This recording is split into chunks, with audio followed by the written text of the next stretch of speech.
Hey guys. Hey everybody. Check. Testing. Can you hear me? My name is D'Lo. Welcome back to the Stuff of Legend. I wanted to talk to you guys today because I was thinking about Star Wars Solo. I was thinking, man, that was actually a really good movie. Now, yes, there was some stuff in there like how he gets his name Solo. That was like, whatever.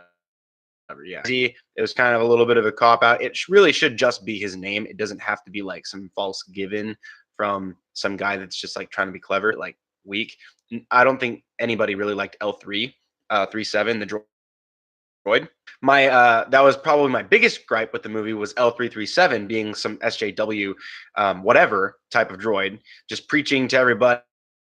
They learn their lesson a little bit. You know, in The Last Jedi, the preaching just doesn't end. It's like it's perpetuated and perpetuated. At least with L337, no, the droid only shows up in the beginning of the second act, and by the end of the second act, spoiler alert, it's dead, and they kill it. And for me, I was very annoyed by that droid. They already dealt with the droid in the movie, so in that respect, the kind of like pandering a little bit wasn't a big deal. They killed the droid anyway. It's done. It's over. And it wasn't super preachy. It was preachy, and then that ended. So I'm okay with that. Now, excuse me. On the other side of this, I'm thinking, gosh, I really enjoyed what they did in Falcon, but Han Solo. I was really grateful that the actor did what he did. That it wasn't an exact like he wasn't doing an impression, or rather, Harrison Ford, because that would feel like work, and then we'd constantly be judging him by like the little mannerisms. It's not like Harrison, but he did capture the spirit of who Han Solo is very well, and to the degree that when I was watching the movie multiple times at this point, I wasn't thinking about Harrison Ford when I was watching the movie. I was just watching the movie, and it still felt like Han Solo. It felt appropriate. Spend as much time. Obviously, I have a bunch of friends. You guys have met my buddy Dusty too. Shout out to Dusty, who's the man. But his gripe with it was that it didn't in depth with Han and Chewie meeting, and that the books there was so much more there. And I get that, but that wasn't the point of that. Its own fresh story, and they did pay homage to how Chewie and Han met. Was in in the prison, and he was the Wookiees were slaves. That was something that they still paid homage to. They didn't obviously go in depth like the book did because they don't have that much time. They have a time. That's just how movies get made. But I thought it was very respectful of a lot of the legends and lore, and it was also a good movie. Ron Howard did a great job with it. Clever heist film. There was some really fun twists in there that were not the most like, oh my gosh, but there was some stuff they did there with some of the people that are assumed villains, some of the people that are not assumed to be villains, and there's some like paths that change the dynamic of certain relationships in the story, and it's really clever. They took a lot of original characters and made them to be really great, even by referencing, for instance, I'm forgetting what the name of the guy is that Tobias Beckett. So Tobias Beckett, one of the things they did was the guy who shoot, I'm forgetting names, guys. I'm so sorry. Tobias Beckett. I wanted to have this off the top of my head, but I'm forgetting a name. What was the name of the chick in the lore in the Clone Wars?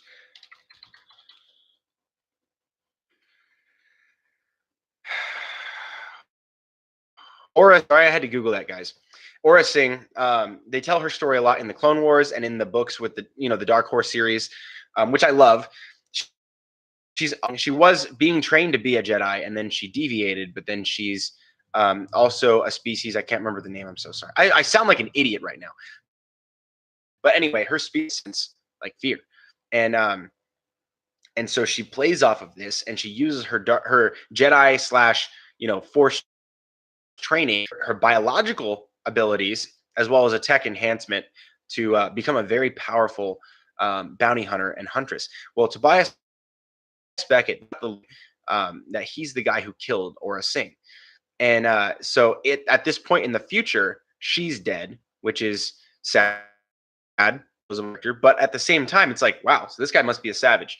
Now, I really enjoyed that because that wasn't the only thing they did to build him out there in action on the battlefield. Like spinning his guns around, pew, pew, pew, pew, pew, and like just destroying people when he was faking being a very obviously not the style or the training of a stormtrooper. He's very on his own, so he stands out like a sore thumb automatically. Then his false disguise gets a his false disguise incidentally makes him the lead training officer is down, and so because he stole the uniform and such. So it's a really cool story, really fun. I really enjoyed the actors. They were great. Again, L337 was pretty dumb, and not just because of the politic part of it, but the actress who voices her, don't know her name, don't care, but she sounded like a really like upset lady. She didn't sound like a droid. Like at least when Alan Tudyk did K2SO, he sounded like this. Would you like to know the odds? It's like it's very robotic. It sounds like a droid, like C3PO or in the universe.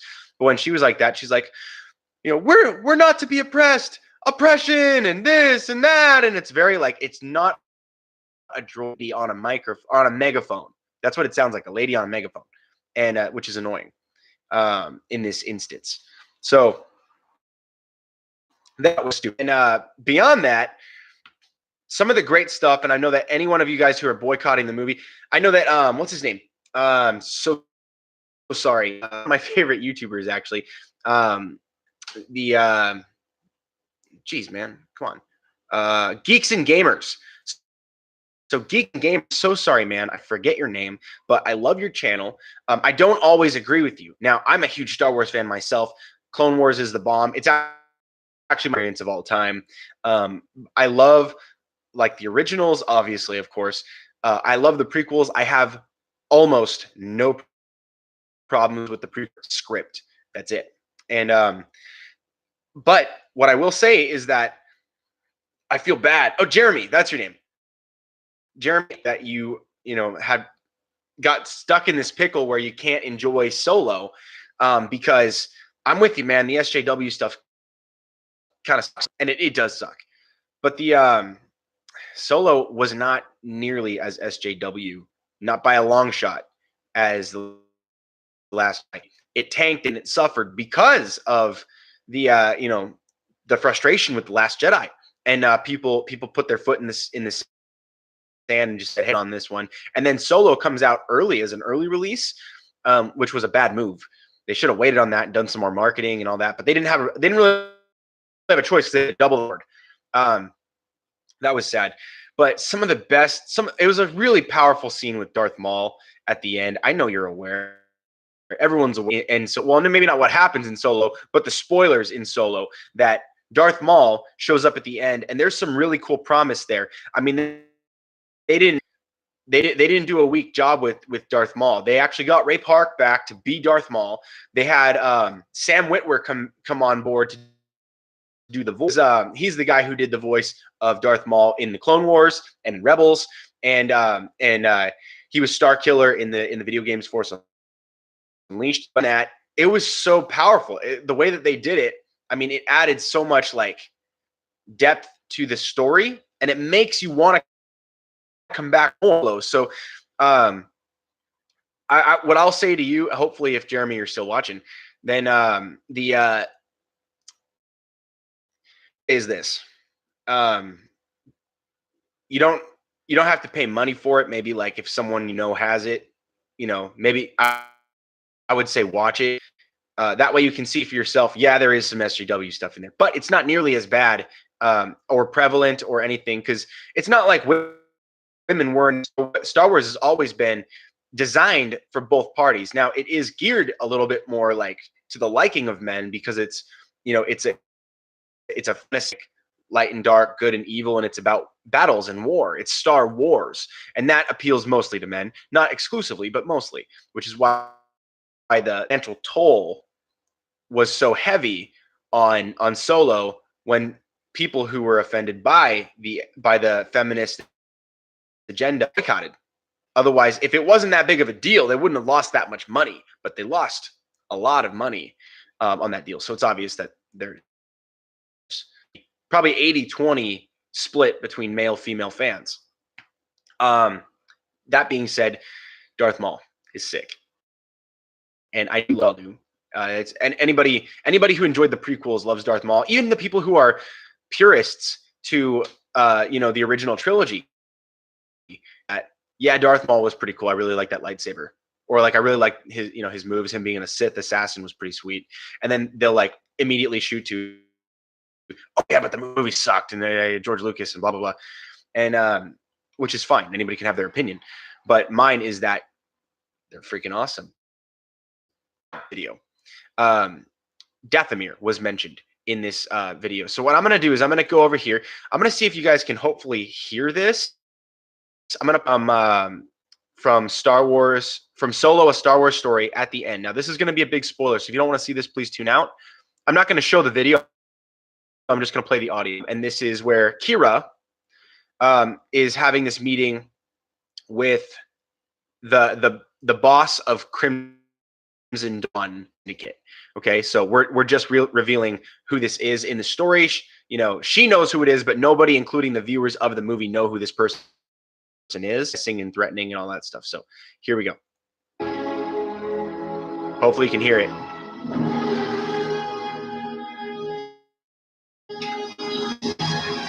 Kira's turning the key.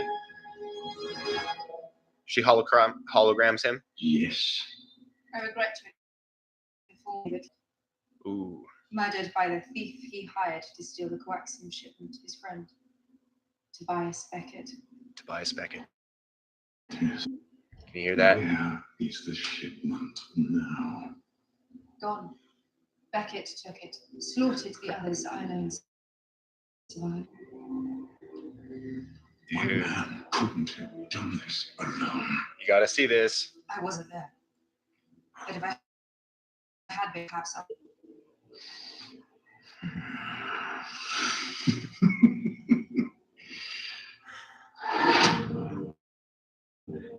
Come to me on Dathomir, and you and I will then decide what to do with the traitor Beckett and his accomplice. I'm on my way. Kira, you and I will be what you slay from now on. Dude. And that's all I wanted to do. So it's such a powerful little scene right there. Even people who were like mediocre about the movie were thrilled when they finally got to see the end right there with this. This is really cool stuff. When you hear the like he's sitting in a throne, kind of like looking at the hologram, wherever that you have to look into a hologram. For us, it'd be a camera, like me looking at you right now. But the he's looking at it. He pulls the lightsaber, grabs it, and then he's got it. He ignites it, and it's to make the impression in games. She's gonna do what he says, and he has the power to kill her at any given point. He has it, but again, he's anonymous until that scene happens. So we don't know who it is. Excuse me, but she does, and then this happens. Now, by the end of this thing, Tobias Beckett's not around. He's not in the picture, and now Dryden Voss is not in the picture. It's like underling. He was over Kira, but now Kira is in this place because both Tobias and Dryden Voss are no longer in the picture. Goes ahead and she's like, she summons him. She wants to talk to him. Basically, she usurps the throne of Crimson Voss underneath Crimson Dawn in place of Dryden Voss to serve underneath Darth Maul, which is really cool. And now he has Kira saying that meet me on Dathomir. We're going to be working much more closely from now on. He has work for her to do, and they've got stuff to take care of. Now, she has shown that she's been trained in a fighting art. I'm very sorry, but she a fighting art. They mentioned it previously inside the movie, so it was it was a reference that was there. Trained her in certain fighting arts, who he had been instructed from. We believe probably either Darth Maul or some other sort as a fighter, and we know that Dryden Voss was equipped with like plasma blades. They were it's basically like you have a lightsaber or a staff. There's these little like it looks like brass knuckles with short blades on both sides.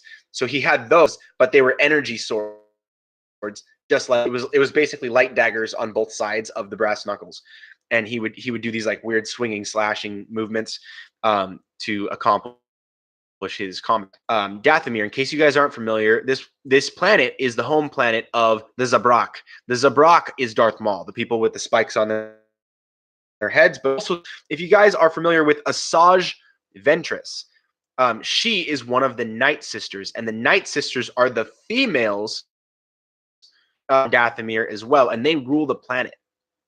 That planet is not patriarchal; it is matriarchal, and they have a mother she is one of the Night Sisters, but she's the most powerful one. Now, Dathomir is a planet that is saturated with the dark side of the Force. It is it's like a gravity well. It's that most planets have like a neutral balance. Some have limited balance. Some of them, are hard one way or hard the other. Dathomir is the hard, is thick with dark side energy, and because of this, it has allowed many of the people on the planet to be very specific, and it's treated almost like magic. So they do things that are borderline sorcery on the strong dark side energy that's on Dathomir. This is very cool. It's forests, it's swamplands, but they tell this story Clone Wars. So if you get a chance and you haven't seen the Clone Wars, go see it. I think it was season 3. Let me see if I can. I don't remember, and it's not saying here in these notes. I don't want to have to Google that. So anyway, in Clone Wars, I think it's season 3, maybe season 4, but go check it out. It talks about Mother Talzin and the Night Ventress goes there. Then you get to see how the men on the planet are oppressed. It's kind of like a flip flop of this imaginary patriarchal people paint the United States to be, but it's not. And then also, like what it's basically what you would see in like the Middle East. There's a where women are subjugated, just like you would see on this planet, where the men are subjugated. Very similar, and in that it's a very cool story. It's really cool. I'd love to get more into that, but especially because we've never seen this planet after the Revenge of the Sith. So we've only seen it in Rebels, and so I want to explore more of this. Now we know that there's some project. I think it was the guys who did what's his name? Game of Thrones, Star Wars. Okay. So the guys from Game of Thrones are supposedly actually not supposedly, they are confirmed and produce a new Star Wars series of films. It's assumed to be a trilogy, but we don't I don't think it's locked down exactly how many posts. Now, there's 3 films that these guys are doing.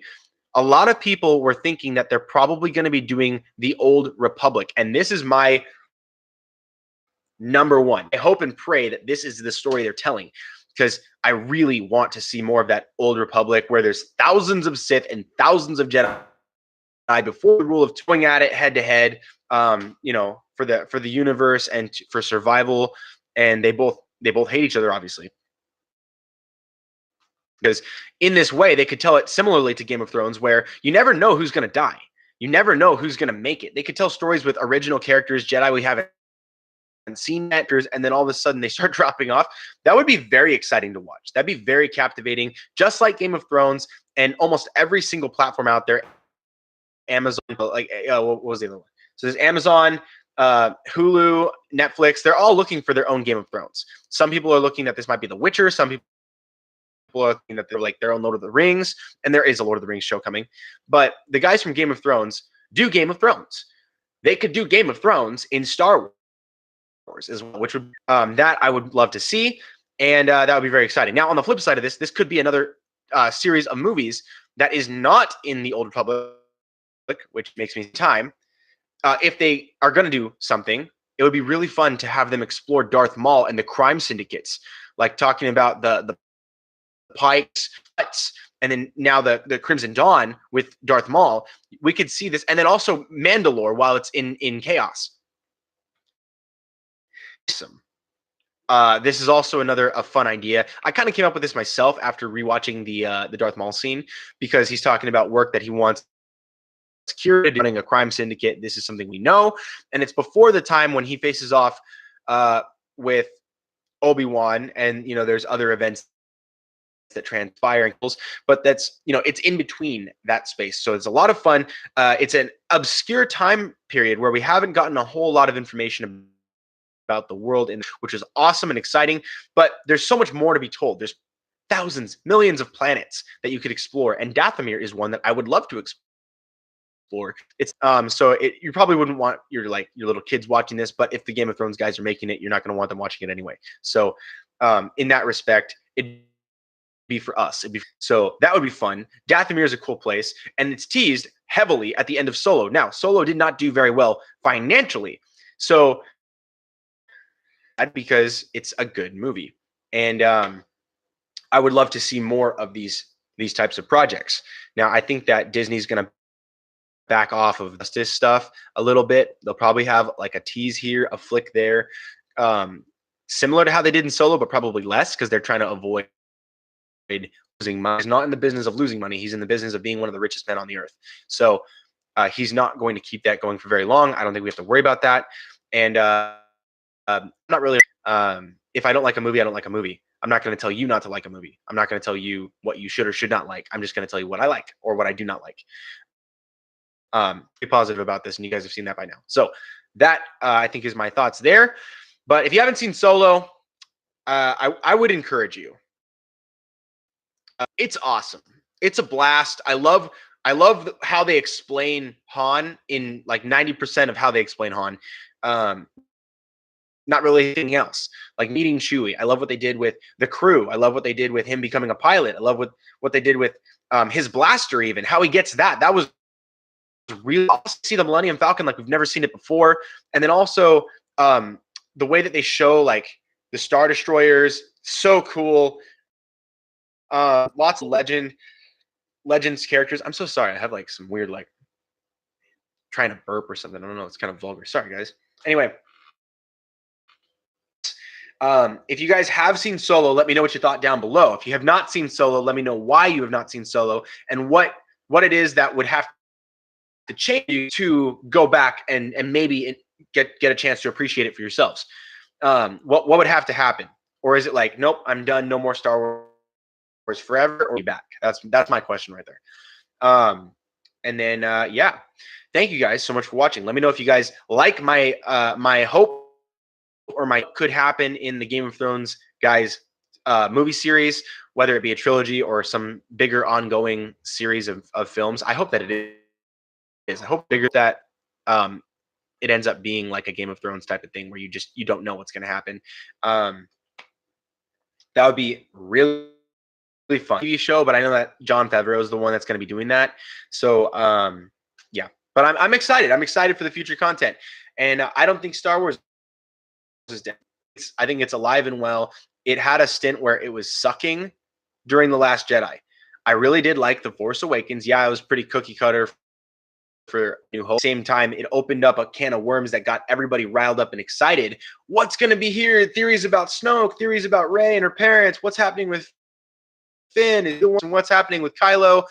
All this stuff. It was a lot of fun. It's a great movie. And then you get to The Last Jedi and there's no answers. So if there's some answers in episode 9, and I think you could too, if you give it a chance. But do what you want. It's a free country. Anyway, so you guys have a great rest of your day.